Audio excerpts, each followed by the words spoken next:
Bonjour, je me présente, je m'appelle Andrea Guéraud, je suis actuellement professeure de stylisme et des techniques de la mode à S-Mode Beijing.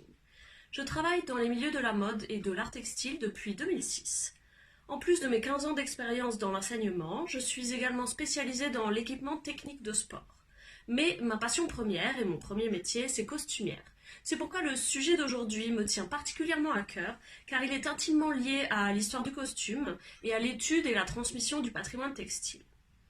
Je suis fière de faire partie de la maison S-Mode qui, avec ses 180 ans d'existence, possède elle-même une histoire et un patrimoine fascinants.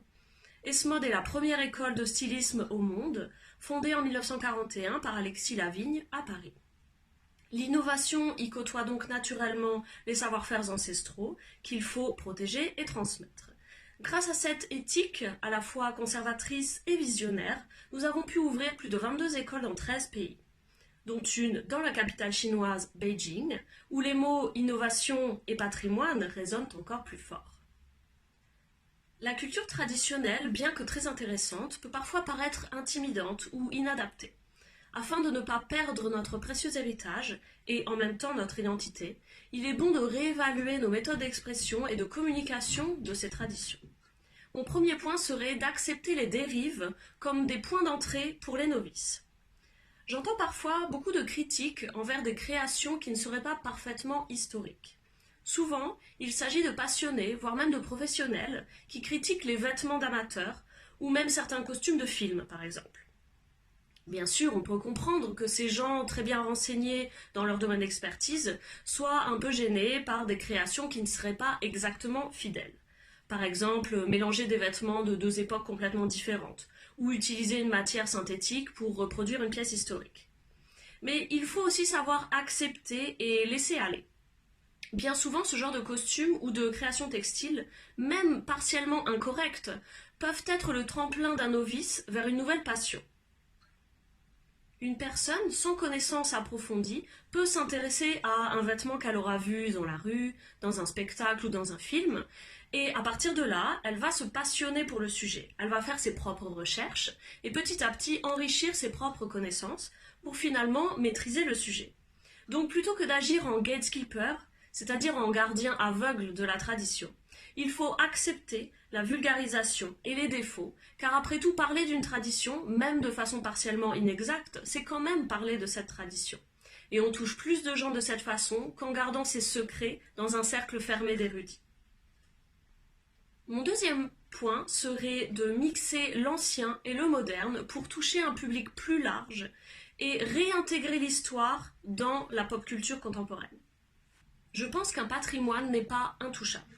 Bien sûr, il faut le connaître et le respecter, mais ce n'est pas quelque chose de sacré qui ne souffre aucune évolution. La plupart des traditions que l'on veut sauvegarder viennent elles-mêmes de pratiques encore plus anciennes qui ont évolué et se sont transformées. À mon sens, l'important est de ne pas regarder notre culture comme quelque chose appartenant seulement au passé. Il faut la considérer comme une chose vivante, qui évolue avec nous et avec nos sociétés. Pour faciliter cette vision des choses, il est très important de mixer patrimoine et culture contemporaine. Par exemple, notre héritage est souvent exposé dans des musées. Mais ces expositions purement historiques, qui décrivent les mœurs de nos ancêtres, peuvent paraître loin de notre quotidien. En revanche, une exposition mêlant pratiques anciennes comparées avec nos habitudes intimes, cela pourrait être beaucoup plus parlant pour nous, car on pourrait s'identifier. Prenons comme exemple une exposition sur la culture égyptienne antique. Le sujet est vaste et très riche en détails. Tout expliquer de cette civilisation en une seule exposition peut vite devenir lourd, trop lourd. D'un autre côté, une exposition sur le concept de beauté dans nos sociétés modernes pourrait subtilement faire le rapprochement entre nos influenceuses beauté sur TikTok et le matériel de maquillage de la reine Cléopâtre. Car au final, cela n'a pas tant évolué que ça, et l'on peut très facilement s'identifier et donc s'intéresser à ce patrimoine. Pour résumer, morceler notre héritage permettrait de pouvoir communiquer plus légèrement et de comparer avec notre quotidien et avec notre culture populaire, donc notre pop culture, pour intéresser un plus grand nombre de gens, des gens qui n'iraient peut-être pas voir une exposition 100% historique. Il faut aussi rendre ce patrimoine accessible au plus grand nombre. Par exemple, en France, presque chaque petit village de campagne organise ce que l'on appelle une fête médiévale. C'est l'occasion pour certains artisans de vendre leurs produits, leurs créations, et aussi pour des troupes d'artistes spécialisés de présenter leurs spectacles, leur musique, etc. Mais cela ne s'arrête pas là. En effet, la plupart des gens y viennent s'y promener en famille et en costume fait maison. Là encore, il peut s'agir d'un premier contact sans prétention, entre un public au premier abord pas forcément dédié, qui viendrait juste pour se promener, et des professionnels aguerris qui sauront leur présenter leur culture sous les meilleures conditions, et pourquoi pas faire naître des vocations.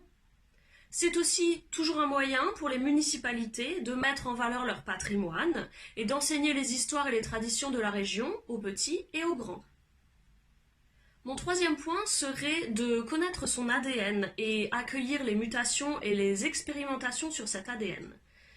Pour ce qui est du vêtement et de la mode, nous pouvons prendre exemple sur des marques dont la renommée et la longévité prouvent bien que la transmission de culture est possible. Je ne prendrai pas comme exemple des grandes maisons de couture, car elles proposent des produits que seules des personnes assez aisées peuvent se procurer. Je préfère prendre des exemples beaucoup plus populaires, car ils touchent un public beaucoup plus varié. Par exemple, la marque Levi's. Levi's, aujourd'hui, produit des vêtements et accessoires de mode, principalement en denim, mais vend aussi toute une gamme de produits dérivés, des pins, des mugs, de la vaisselle, des lunettes, etc. Mais le produit qui fait la renommée de Levi's, c'est le jean 5 poches. Ce pantalon n'est pas tout jeune, il date de 1879 et il est lui-même le descendant des vêtements de travail des pionniers européens qui sont partis s'installer en Amérique du Nord. Depuis la création de la marque et la commercialisation de ce produit jusqu'à nos jours, Levi's a eu l'intelligence de s'adapter à chaque époque sans jamais oublier ses racines. Plutôt que de rester figé dans le temps et de refuser de modifier son produit sous prétexte de préservation, ils ont su faire évoluer la couleur, la matière, la coupe de ce pantalon et bien sûr développer toute une gamme d'autres vêtements pour correspondre aux besoins de la société moderne. Pour autant, ils n'ont jamais perdu leur statut de jeanerie authentique. Simplement, quand la tendance était à l'innovation, ils ont rangé leurs archives et ont créé de nouveaux modèles. Et quand la tendance est revenue au vintage ou à la tradition, ils ont ressorti leurs archives et leurs modèles d'origine. Résultat, au lieu de perdre leur identité, ils sont devenus le leader du jeans, non seulement pour les grands-parents, mais aussi pour leurs enfants et leurs petits-enfants, etc. Un autre exemple qui m'a beaucoup touchée est la marque de chaussures pékinoise Nelly & Chang. Lors d'une collaboration en 2019 entre S-Mode et Nelly & Chang, j'ai eu la chance de connaître cette marque très ancienne, de visiter leurs ateliers et leurs musées, et de parler avec leurs artisans et leurs designers. J'ai découvert une marque très active et très dynamique. Nelly & Chang ne s'est pas contentée de faire perdurer son savoir-faire en continuant à créer des chaussures comme il y a 150 ans. Ils ont réinventé leur modèle à chaque saison en incorporant les tendances qui plaisaient aux consommateurs modernes et ils ont ainsi réussi à créer de magnifiques collections alliant patrimoine traditionnel mais aussi imprimés par exemple issus de banga ou des matières high-tech comme le fly knit de chez Nike qu'on appelle aussi du tricot 3D, etc. Une vraie réussite qui leur permet, comme pour le cas de Levi's, d'exister aujourd'hui en tant que gardien d'un héritage, mais aussi en tant que marque branchée. Je conclurai donc en ces termes, acceptons que notre culture traditionnelle ait sa vie propre.